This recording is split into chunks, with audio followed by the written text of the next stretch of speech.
ইয়াফালা খাউফুন আলাইহিম ওয়ালা হুম ইয়াহজানুন।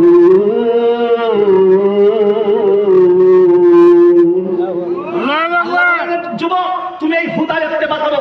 ওলামায়ে কেরামগণ এখানে আছে, এখানে হুদা দ্বারা কোরআন, হুদা দ্বারা কি? কোরআন। ফামান তাবিআ হুদা, এই হুদা অনুসরণ অনুকরণ যদি তুমি করতে পারো, তার মানে কি এই কোরআনের ভিতরে যা আছে ওইটাকে মানতে হবে, কোরআনের মার্কাজ তৈরি করতে হবে। এই যে এই এলাকার দিনাজপুরের কিছু যুবকরা, ছোট্ট ছোট্ট যুবকরা এই যে জান্নাতের মেলাটা লাগাইছে, এদের ব্যাপারে আমার আল্লাহ তাআলা বলে এই সমস্ত যুবকরা তো হুদার ইত্তেবা করলো, আমার কোরআনের ইত্তেবা করলো, কোরআনের আলো ছড়িয়ে দেওয়ার জন্য রাত দিন পরিশ্রম করলো। যা যুবক যা, বিপদে পড়িস না কেন, আমি ওমরের মতো তোমাকে রক্ষা করবো।